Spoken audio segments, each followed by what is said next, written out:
ating simula ng umaga ng mga balitang dapat nating malaman sa 774 Balita Ngayon. 30 minutong pag-uulat ng mga impormasyon at pangyayari sa loob at labas ng bansa. 774 Balita Ngayon. Kasama sina Joel Malasakit Mangorospe at Darlene Olanyo. Kasama ang buong puwersa ng 774 News Team. 774 Balita Ngayon. Sa himpilang pinagkakatiwalaan sa balita at serbisyo publiko. DWWW 774, your ultimate news and music radio. At ngayon, narito ang inyong tagapagbalita. 774 Balita Ngayon. Magandang umaga Luzon, magandang umaga Visayas at magandang umaga Mindanao. Sa lahat po ng mga nakikinig sa DWWW 774 sa 107.9 DWHT-FM Dagupan at sa ating mobile app. Ganoon din ho, magandang umaga ang aming bati sa lahat po ng mga nakatutok kayo sa Facebook at YouTube. Araw po na Miyerkules, October 30, 2024, narito na ang 774 Balita Ngayon. 774 Balita Ngayon. At ating pong headlines. Pangulong Ferdinand Marcos Jr. inatasan po ang ERC na pag-aralan ng pagpapataw ng moratorium sa electric bill at disconnection sa mga lugar na sinalanta ng bagyong Christine. Supply ng kuryente sa mga lugar na sinalanta ng bagyo malapit nang maibalik ayon sa National Electrification Administration. Mahigit 200 lugar sa bansa lubog pa rin sa baha ayon po sa NDRRMC. Korte Suprema naglabas ng TRO laban sa paglilipat ng sobrang pondo ng PhilHealth sa Bureau of the Treasury. Food for families sa Pilipinas nabawasan ng 300,000 ayon po sa DSWD. Dating Bamban Tarlac Mayor Alice Gu formal lang sinampahan ng kaso ng COMELEC. Sa Metro News, mga provincial bus pinapayagang dumaan sa EDSA hanggang November 4 para po sa Undas. Official News, paglilive o pag-off duty ng mga pulis sa araw ng Undas hindi papayagan sa Negros Oriental. International news naman tayo, greenhouse gases sa atmosphere nakapagtala ng bagong record high noong 2023 ayon po yan sa UN. Sa ating sports alert, Golden State Warriors star Stephen Curry hindi makapaglalaro sa dalawang laban ng koponan dahil sa ankle injury. Sa showbiz, dating aktor na si John Wayne Sase arestado ho dahil sa umano'y pamamaril at pagpatay. Sa ating balitang kakaiba, isang paniki nakatakas sa isang zoo sa Germany bakarang dumapo sa jacket ng isang turista. Alas 6:47 po ng umaga, kami ho yung mga tagapagbalita. Ako po si Joel Gorospe. At ako naman po si Darlene Olanyo. At sa detalye ng mga naglalagab live at totoong mga balita. 774 Balita Ngayon. Ipinagutos po ni Pangulong Ferdinand Marcos Jr. sa Energy Regulatory Commission o ARC na pag-aralan ng pagpapataw ng moratorium sa paniningil at diskoneksyon ng kuryente sa mga nasalantang lugar ng bagyong Christine. Sa statement na nilabas ng Presidential Communications Office o PCO, nakasaad na sakop ng gagawing pag-aaral ng ERC ang disconnection at payment collection mula October hanggang December 2024 sa mga lugar na nasa ilalim ng state of calamity. Inahayag pa ng PCO na maaari ring ikonsidera ng ERC ang pagpapatupad ng staggered payment sa mga nabanggit na buwan kung kinakailangan.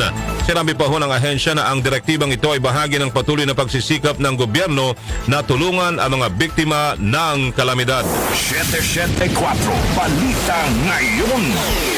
Naibalik na ang supply ng kuryente sa halos karamihan sa mga lugar na naapektuhan ng bagyong Christine. Ayon kay National Electrification Administration Administrator Anthony Almeda, 62% ang naibalik ang supply ng kuryente sa Albay, 76% sa Naga City, 72.6% sa Batangas at 100% sa Ilocos Norte. Nagiging mabagal naman ang pagbabalik ng supply ng kuryente sa Iriga, Camarines Sur na nasa 54% pa lamang. Ang Catanduanes naman ay nasa 92% na at inaasahang makukumpleto na ang pagbabalik ng supply ng kuryente ngayong araw. Tiniyak ni Almeda na ang mga critical services tulad ng mga ospital, evacuation centers, mga pantalan sa Matnog, Sorsogon at Allen, Northern Samar ay may supply ng kuryente para sa tuloy-tuloy na operasyon. 774 Balita Ngayon. Lubog pa rin po sa baha ang nasa 225 na mga lugar sa ilang rehiyon sa bansa bunsod ng pananalasa ng bagyong Christine. Sa datos po ng NDRRMC, karamihan sa mga lugar na lubog pa rin sa baha ay nasa Calabarzon, Central Luzon, Bicol Region at Barm. Nakapagtala rin ng NDRRMC ng 27 landslide na karamihan ay nangyari sa Calabarzon. Samantala, nasa 1.5 billion pesos na po ang inisyal na pinsalang iniwan ng bagyo sa infrastruktura sa ilang rehiyon sa bansa habang 2.8 million pesos naman sa sektor ng agrikultura kung saan mahigit 65,000 na mga mangingisda at magsasaka ang apektado ho ang kanilang kabuhayan. 774 Balita Ngayon. Umakyat pa sa 125 na individual ang bilang ng napaulat na nasawi sa pananalasa ng bagyong Christina.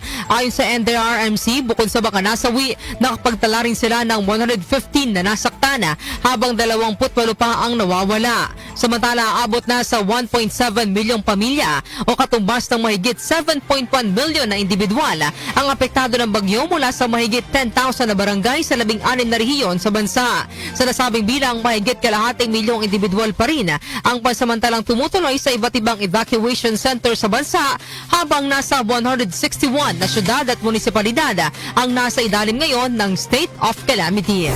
774 Balita Ngayon. 10 minuto po bago mag-alas 7 ng umaga, malaki raw ho ang ibinaba ng bilang ng food per family sa bansa. Ito ang inulat ng DSWD kay Pangulong Ferdinand Marcos Jr. sa sectoral meeting sa Malacanang kahapon. Ayon kay DSWD Secretary Rex Gatchalian, nabawasan ng 300,000 ang bilang ng food per families noong nakaraang taon mula nang simula ng food stamp program ng pamahalaan base sa datos ng Philippine Statistics Authority o PSA. Kaugnay po nito natasan ng Pangulong DSWD na mahigpit na i-monitor ang food stamp program upang makamit ang adhikain na masuportahan ang 1 milyong pamilya pagsapit ng 2027. 774 Balita Ngayon. Naglabas ng Temporary Restraining Order o TRO ang Korte Suprema laban sa paglilipat ng excess funds ng PhilHealth sa Bureau of the Treasury. Ayon kay SC spokesperson Attorney Camille Ting, kinatigan ng Korte Suprema ang hiling ni Senador Coco Pimentel at ng grupong One Sambayan at Bayan Muna na pigilan ang paglipat ng 89.9 billion pesos na labis na pondo ng PhilHealth. Nililang naman ng SC na hindi saklaw ng inilabas na TRO ang pagpapabalik sa pondo ng PhilHealth na nauna nang nailipat sa National Treasury dahil ang layon lang ng TRO ay mapigilan ang paglilipat ng mas marami pang pondo ng PhilHealth. Sa ngayon, naabot na sa 60 billion pesos ang nailipat na pondo ng PhilHealth sa Bureau of the Treasury habang 29.9 billion pesos ang nakatakda sanang ilipat ngayong Nobyembre. Samantala, sinabi naman ni Finance Secretary Ralph Recto na nilirespeto nila ang desisyon ng Supreme Court at susundin nila ito. 774 Balita Ngayon. At di ba pa naglalagab live na balita, nananawagan ho si House Deputy Minority Leader at ACT Teachers Party List Representative Franz Castro sa Senado na isumite sa International Criminal Court o ICC ang pag-amin ni dating Pangulong Rodrigo Duterte na mayroon siyang death squad at sa naging papel nito sa ilalim ng ipinatupad na war on drugs. Ayon kay Castro, mahalaga ang lubos na kooperasyon ng Senado sa ICC para mabigyan ng hustisya ang libo-libong pinatay sa ilalim ng kampanya laban sa illegal na droga ng dating Pangulo. Bunsod nito, maapela rin si Gabriela Women's Party Representative Arlene Brosas sa administrasyon ni Pangulong Ferdinand Marcos Jr. na huwag harangin ang investigasyon ng ICC sa extrajudicial killings at war on drugs laban sa lahat ng sangkot dito kabilang na ang dating Pangulo. 774 Balita Ngayon. Mahihirapan na si dating Pangulo Rodrigo Duterte na bawiin ang kanyang mga sinabi sa pagdinig ng Senate Blue Ribbon Committee noong Lunes kaugnay sa mga kaso ng pagpatay sa ilalim ng war on drugs. Ayon kay Senate President Francis Escudero, mahihirapan si Duterte na bawiin ang kanyang mga sinabi dahil lahat ng kanyang mga naging pahayag ay pinanumpaan nito.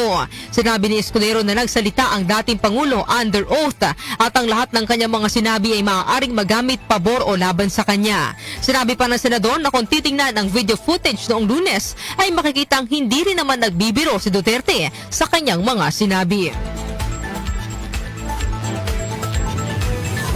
774 Balita Ngayon. Samantala po naman, inirekomenda na ho ng Internal Affairs Service ng Philippine National Police ang tuluyang pagsibak sa serbisyo sa 6 na Police Commission officers dahil sa grave misconduct, grave dishonesty at conduct unbecoming of a police officer.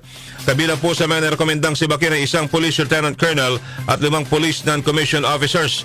Nagugat ito sa pagkakasangkot ng mga pulis sa moonlighting activities sa Ayala, Alabang Subdivision noong Mayo. Pababatid na nagreklamo nagrereklamo ang mga residente ng isang exclusive subdivision kung saan 2 kasapi ng PNP Special Action Force o SAF ang nagsisilbing security escorts ng isang Chinese national na sangkot sa Pogo. Napagalaman ng PNP IAS na hindi na nagagampanan ng mga pulis ang kanilang trabaho dahil sa pagsisilbi bilang security escorts na hindi naman aprobado ng Police Security and Protection Group at malinaw na paglabag sa polisiya ng pambansang pulisya. 774 Balita Ngayon. Formal lang nagsampa ng kaso sa korte ang Commission on Elections o COMELEC laban kay dating Bamban Tarlac Mayor Alice Guo. Ayon kay COMELEC Chairman George Garcia, inihain ang kasong material misrepresentation laban kay Guo sa Capas Tarlac Regional Trial Court. Ang inihaing kaso ng COMELEC ay may kinalaman sa paglabag ni Guo sa Section 74 ng Omnibus Election Code. Ang pagkasampa ng kaso ay batay sa naging rekomendasyon ng Legal Department ng COMELEC kung saan nakasaad na nagpakita ng material misrepresentation si Guo nang ideklara nito ang kanyang sarili bilang isang Filipino sa pagtakbo nito noong 2022 elections, gayong isa pala siyang Chinese national. 774 Balita Ngayon.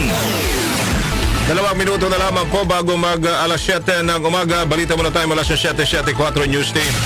774 News Report. News Report. Hindi paggamit sa excess funds ng PhilHealth para sa unprogram funds dapat maging malinaw sa 2025 budget. Detalye po ihatid ni Conde Batak. Conde. Iginiit ni Senate Minority Leader Coco Pimentel na dapat linawin sa 2025 General Appropriations Act o GAA na hindi kasama ang PhilHealth sa pagkukuna ng mga excess funds para ilagay sa mga unprogram funds. Kaugnay na rin ito ng inilabas na Temporary Restraining Order o TRO ng Korte Suprema laban sa paglilipat ng halos 70 bilyong piso na sobrang pondo ng PhilHealth sa National Treasury. Ayon kay Pimentel, isa sa mga petitioners, dapat lamang bantayan ang wording o mga salita para sa mekanismo na pumapayag na gamitin ang mga sobrang pondo ng ibang mga ahensya para itap ng mga unprogrammed funds. Nauna sinabi ni Pimentel na welcome development ang naging desisyon ng korte na patawan ng TRO ang paglilipat ng excess funds ng PhilHealth kung saan ngayong Nobyembre naman ay may natitira pang 29.90 billion pesos mula sa 90 billion pesos na balak ilipat sa National Treasury. Anya dapat lamang itratong sacred funds o sagrado ang pondo ng PhilHealth dahil ito ay mula sa kontribusyon ng mga miyembro. Conde Batak ng DWWW 774, Your Ultimate Music Radio. Maraming salamat, Conde Batak. 774 News Report. News Report. House Quad Committee handang magbahagi ng mga dokumentong nakalap sakaling magkasa ng investigasyon ng DOJ kaugnay sa EJK at War on Drugs. Ang balita atin ni Grace Mariano. Grace. Handa ang House Quad Committee na ibigay sa Department of Justice ang lahat ng mga dokumento at iba pang mga ebidensya na nakalap nito kaugnay sa investigasyon ukol sa extrajudicial killings at illegal na droga. Pahayag ito ni Quad Committee Co-Chairman, Manila 6th District Representative Benny Abante at Santa Rosa Representative Dan Fernandez, kasabay ng paghikayat nila sa DOJ na kasuhan na si Pangulong Rodrigo Duterte. Kasunod ito ng pag-ako ni Duterte sa responsibilidad kaugnay sa dami ng mga namatay sa ilalim ng war on drugs. Pag hiniling po ng DOJ that we can turn over the documents, we will do it. Anyway, sinabi ko na rin naman na DOJ is always watching the Quadcom. At talagang public naman lahat ng mga dokumentong ito. So they could be able to get that. Dahil kami naman, we cannot even prosecute. O talagang in aid of legislation lamang kami. So, commendatory lang kami. Para sabihin namin sa DOJ, ito lahat ng mga documents, kayo na bahala rito. Saka isang maganda nangyari doon, nagkaroon ng para siyang liaison officer dito. And lahat ng ginagawa namin directly, immediately are being taken action. Kaya lahat na expedite.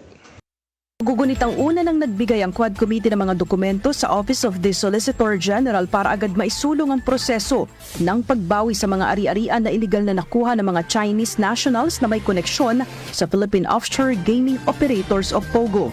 Ito si Grace Mariano para sa DWWW 774, Your Ultimate Music Radio. Maraming salamat sa iyo, Grace Mariano. 774 News Report. News Report. OCD, pinaghahandaan na ang worst-case scenario sa posibleng maging epekto ng bagyong Leon. Narito po ang report ni Angel Garcia. Pinaghahandaan na ng Office of Civil Defense ang worst-case scenario sa magiging epekto ng Bagyong Leon sa bansa. Ayon kay Office of Civil Defense Administrator Undersecretary Ariel Nepomuceno, tinatayang kalahating milyong pamilya o katumbas ang 2.5 milyong individual ang maapektuhan ng bagyo.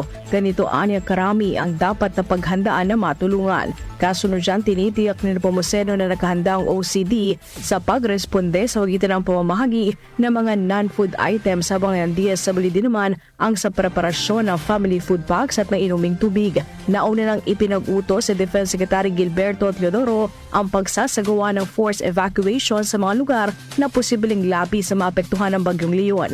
Ang kautusan ito ay layong tiyakin ang kaligtasan ng mga residente sa mga reyong tatamaan ng malakas na ulan at hangin dulot ng bagyo. Angel Garcia ng DWWW 774, your ultimate music radio. Maraming salamat, Angel Garcia. 774 News Report. News Report. Dagdag na National Resource Center target itayo ng DSWD sa iba pang lugar sa bansa. Ang balita at naman ni Chanel Salazar. Chanel.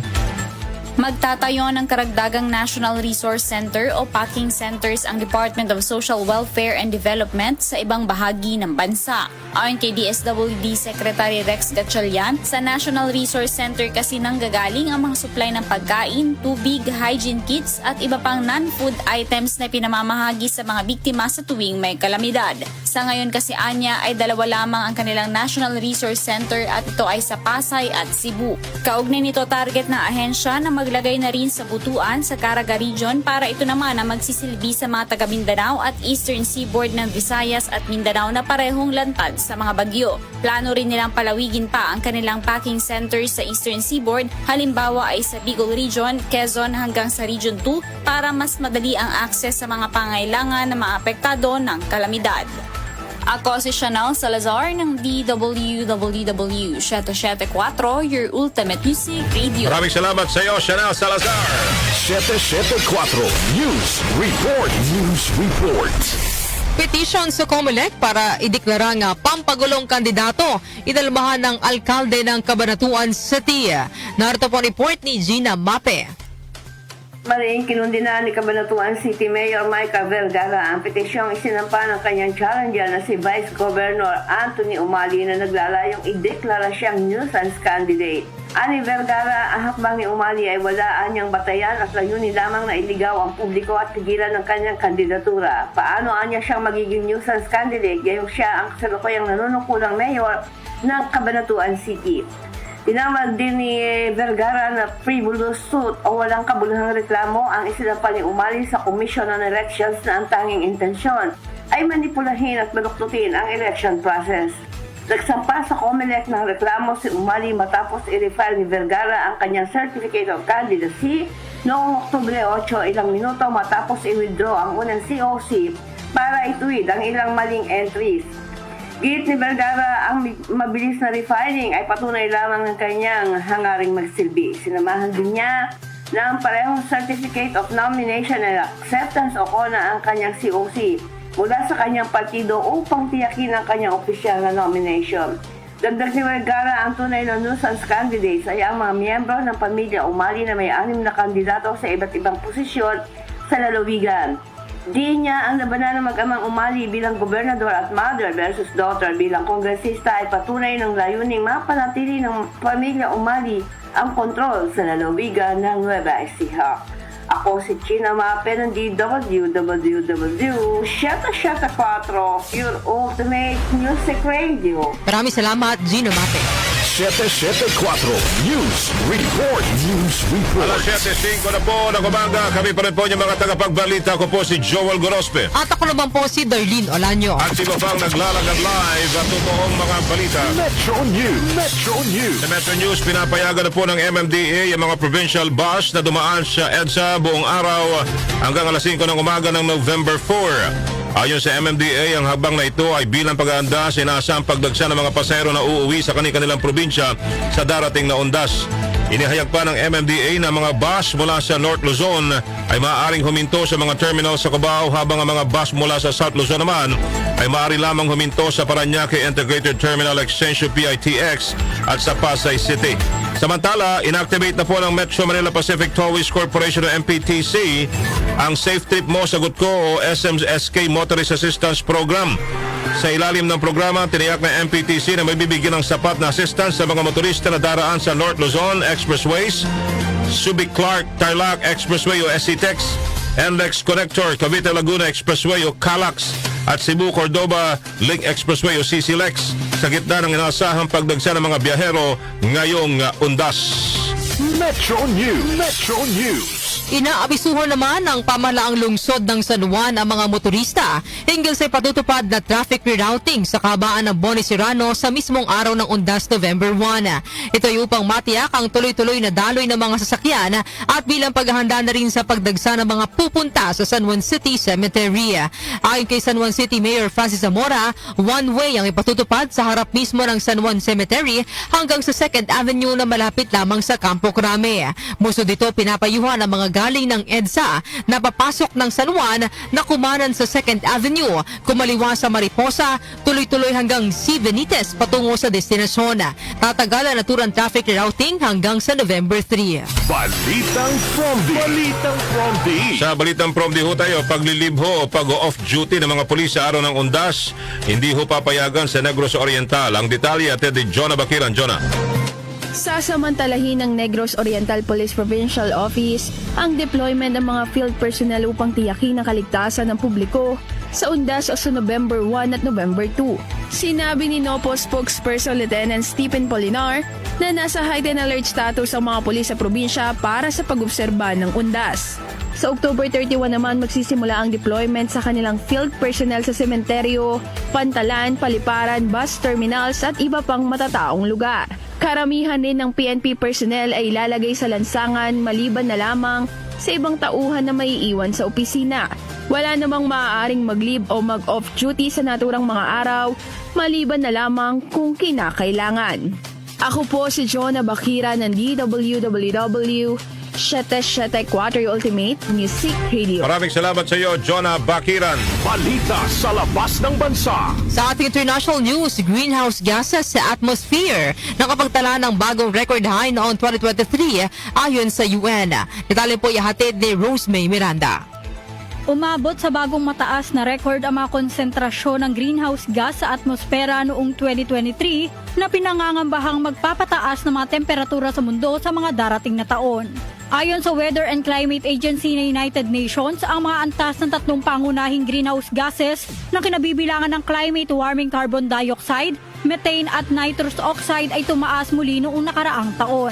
Ipinaliwanag naman ng World Meteorological Organization o WMO na mas mabilis ngayon na naiipon ang carbon dioxide sa atmosfera kumpara dati kung saan tumaas ito sa 10% sa loob ng 2 dekada. Sinabi ni WMO Chief Celeste Saulo na malinaw na malayo nilang makamit ang layunin sa ilalim ng 2015 Paris Agreement kung saan sumang-ayon ang mga bansa na limitahan ng global warming sa well below 2 degrees Celsius above average level na sinusukat sa pagitan ng 1850 at 1900 at 1.5 degrees Celsius kung maaari. Hanggat nagpapatuloy umano ang mga emisyon, ang mga greenhouse gas ay patuloy na may ipon sa atmosfera na nagpapataas ng temperatura sa buong mundo. Ako si Rosemay Miranda para sa DWWW 774, your ultimate music radio. Maraming salamat, Rosemay Miranda. Buti pa yung binabanggit ni Rosemay, no? Ano? Yung atmosphere may pera. Sana all. Oh, atmosphere. May pera yung atmosphere. Sports Alert! Sa Sports Alert, Golden State Warriors star Stephen Curry hindi makakapaglaro sa dalawang laban ng koponan dahil sa ankle injury. Dahil ito po ang balita hatid naman ni Mika Fajardo. Mika. Hindi ankle injury. Natama ni Curry ang injury may 7 minutes and 55 seconds na nalalabi sa fourth quarter ng 112-104 home loss ng Golden State sa Los Angeles Clippers noong Lunes, oras sa Pilipinas. Sumailalim si Curry sa isang MRI exam at walang nakitang seryosong pinsala sa kanyang bukong-bukong. Kinumpirma rin ng kupunan na nagkaroon siya ng peroneal strain sa lugar kung saan ang mga tendon ay nag-uugnay sa fibula at bukong-bukong. Si Curry na isang two-time NBA Most Valuable Player ay may average na 18.3 points, 6.7 assists, 5.3 rebounds at 2 steals para sa Warriors ngayong season. Samantala ay dinagdag din ng Warriors na sumailalim na sa MRI ang kanilang guard na si DeAnthony Melton na umalis din sa fourth quarter ng laban noong Lunes dahil sa iniindang lower back strain. Hindi naman din ito nagpakita ng anumang structural damage.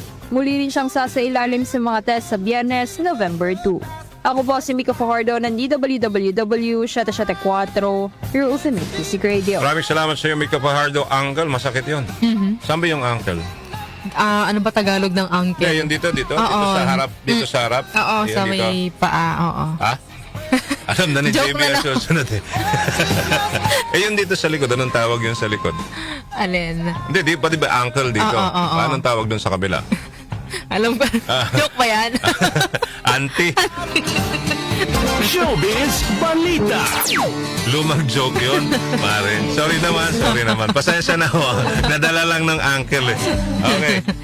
Ito naman sa ating showbiz balita, dating aktor na si John Wayne Sase, arestado po dahil sa umunoy pamamaril at pagpatay. Showbiz kay hatid po sa atin ng Besyo na Bayan, Kenny Acosta. Hatias sa Blasa Wednesday morning mga beshi, narito na ang mga litas, chika sa mundo ng mga maritas. Mga beshi, arestado ang dating aktor na si John Wayne Sase dahil sa umunoy pamamaril at pagpatay sa kaibigan nito. Ayon sa ulat, ang insidente ay nangyari sa Barangay Sagad, Pasig City, eksaktong alas 7:30 ng gabi nitong Lunes, kung saan 4 na tama ng pistol na kalibre 45 ang tumama sa biktima. Nadakip si Sase ng pulisya ilang oras lamang matapos ang insidente sa isang hotel sa Pasig na di nalalayo sa pinangyarihan ng insidente. Kahapon dinala ito sa Eastern Police District para sa isang paraffin test at ngayon ay nakakulong na sa Pasig Police Headquarters. Alitan sa pagitan ng biktima at suspect ang tinitingnang motibo sa krimen, lalo at matagal na umanong may banta sa isa't isa ang dalawa. Kinasuhan na ng murder si Sase na noon pa'y nasa police watchlist na at nakulong na rin sa mga nakalipas na taon dahil sa illegal na droga. Habang noong 2016 ay nasangkot na rin ito sa isa pang insidente ng pamamaril kung saan nasawi rin ang isa nitong kaibigan. Maliban sa pagiging dating child actor, dati ring naging miyembro si John Wayne ng dance group na anime kasama ang magkapatid na sina Raver at Rojan Cruz, habang naging kapareha rin ito si Maha Salvador sa kapamilya serye na It Might Be You noong 2003. Bago ito, nagwagi na rin si John Wayne Sase ng Best Child Performer Award sa Metro Manila Film Festival o MMFF para sa pagganap nito sa pelikulang Dekada 70 noong 2002. Samantala, nakahanda na muling umibig ang aktres sa si Catherine Bernardo kung sakaling dumating na ang lalaki na muling magpapatibok sa kanyang puso. Ito ang inamin ni Catherine sa isang panayam para sa promotion ng upcoming movie nito na Hello, Love Again, kapareha si Alden Richards. Mabilis na yes ang sagot ni Catherine sa tanong kung handa na ba itong muling umibig. Maliban sa kahandaan niyang muling umibig, nausisa rin si Catherine sa kontrobersyal na hiwalayan nila ng dating nobyo na si Daniel Padilla. Dito sinabi ng aktres na marami siyang natutunan at nadiskubre sa kanyang sarili kasunod ng paghihiwalay nila ni Daniel, gaya ng pagiging hindi makasarili, mapagpasalamat sa mga bagay at kaugnay sa pangarap. Sa mga napagdaanan ni Catherine Bernardo, ang alam na umano niya ngayon tungkol sa pag-ibig ay maaari itong matagpuan kahit saan. Bagay na nakita at naiparamdam sa kanya ng mga taong nasa paligid niya noong mga panahon na lugmok siya dahil sa breakup nila ni Daniel Padilla. At yan, hatid ko sa inyong mga showbiz chika. Ako po yung showbiz reporter, Kenny Acosta. Happy as blessed Wednesday morning, everyone! Maraming salamat, Kenny Acosta. Matatagpuan mo yan, Catherine, sa Saan? Antipolo. Balitang kakaiba. Isang paniki nakatakaso sa isang zoo sa Germany makaraang dumapo sa jacket ng isang turista. Ang balitang kakaiba mula kay Doc Justin. Doc, good morning. Hello. Good morning. Good morning. Sandali lang kasi natinig ako ng pronunciation itong lugar. Hello? Yes. Ang ating balitang kakaiba, narito na mga ka-newsik. Aba, talaga naman nakatakas sa zoo sa Germany ang isang paniki. Makaraan itong dumapo sa jacket ng isang turista. Ayon sa pamunuan ng Karlsruhe Zoo, nabitbit ng turista ang paniki hanggang sa pag-uwi nito sa kanilang bahay.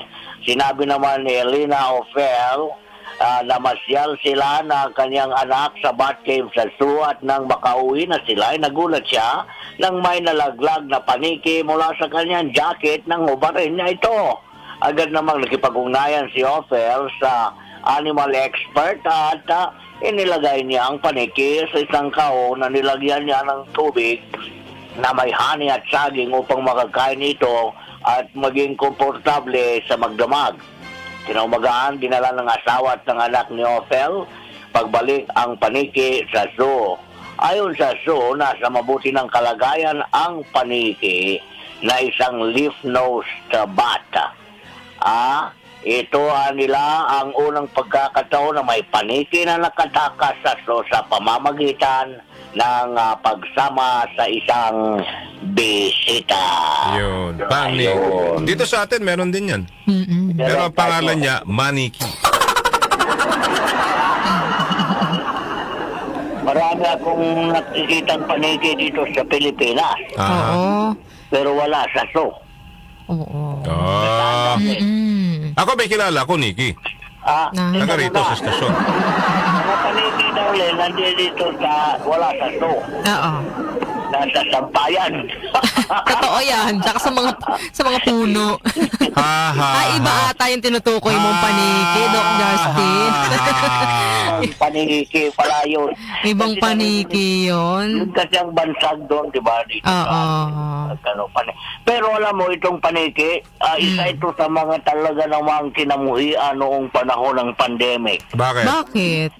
Dahil di ba, sabi nila ang COVID daw. Ay, oo. Ito sa pagkain ng paniki. Pero actually, Di kasi, tama. Yan yung, kasi nakita ko rin yung mga pictures sa China dati, di ba? Yung ipanang benta sa China. Ginagawa sa soup.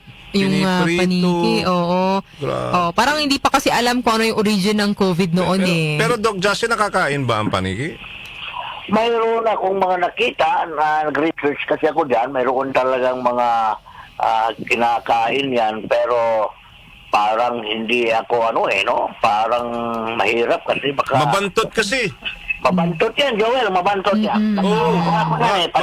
Ano yung parang kasi 'di ba yung siyempre ang paniki, paano umiihi ang paniki? Di ba ako nakakita ng paniki na umiihi? Nakabaliktad ang paniki. Mabantot talaga yan. Pag di nilalabhan, hindi na hindi kasi nababasa, lagi lang sa cave sila Bakit malalabhan yung paniki, Doc Justin? Hindi, hindi ba mabasa ba? Kasi hindi man sila nababasa talaga. Ang problema ay ang buti itong mga aso, mga pet kasi napapaliguan. Hindi, nagtataka ako, sabi ko, bakit kaya mabantot ito? Sabi ko, siyempre nga naman, kung ang pag ikaw ay nakabaliktad, tas ikapabaliktad, edi siyempre yung ihi pupunta sa'yo. Buong katawan mo basa. Tama ba? Sorry nagtatanong lang naman ako. Pero alam mo, itong paniki ang kinonsider darling na the only flying mammal. Kasi sila may pakpak, pero may mga anak ngayon, nagiging paniki na rin, Joel, pag inuutosan. Ano daw? Nagiging paniki pag inuutosan. Ano pa, paano sinasabi? Paano ba? Pag sabi, anak, bili ka muna doon ng pansahog dito. Andiyan si Kuya, ba't ako? Ba't ako? Oo, maraming ganyan, ba't ako? Ba't ako? Maraming bata ngayon na pinaglihi sa paniki, mga kaibigan. Tsaka sa ibon. Wait lang. Meron din yung nakuha ng ugali ng ng mga kalabaw at baka. Mga bata ngayon. Pag may gusto, nagiging kalabaw.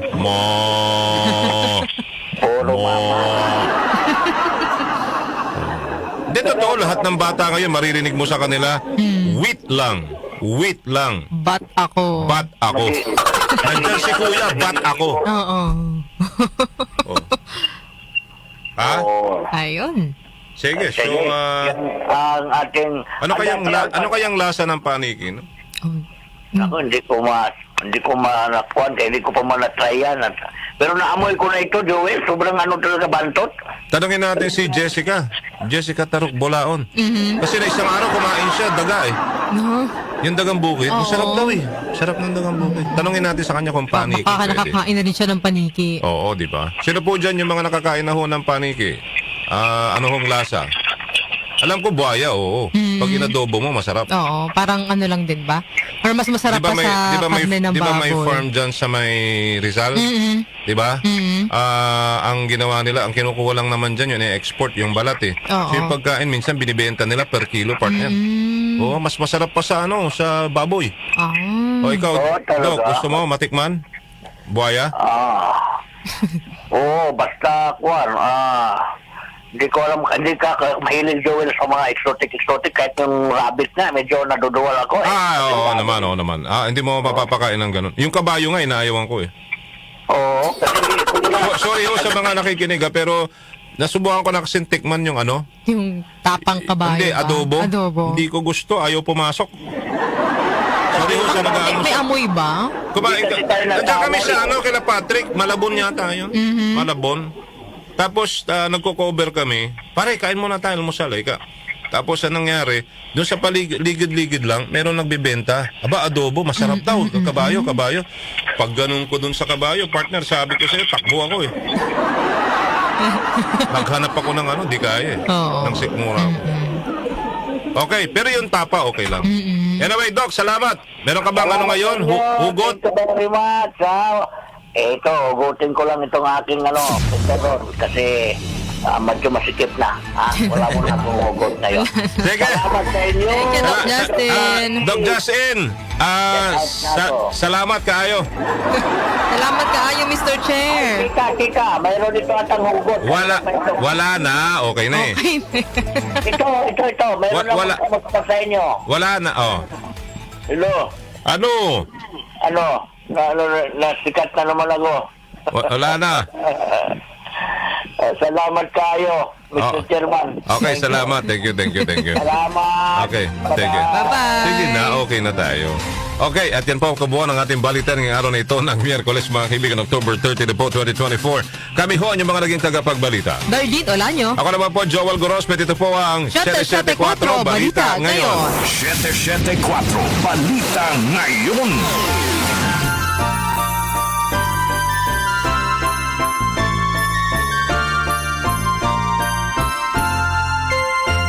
Mayroon na lamang po tayong 56 days bago ang araw ng Pasko. Huwag kakalimutan pang regalo ngayong darating na Pasko para sa kalusugan. Regalo natin, Santon Plus Gold. Days bago ang araw ng Pasko. Alas 7:25 na po ng umaga. Thank you.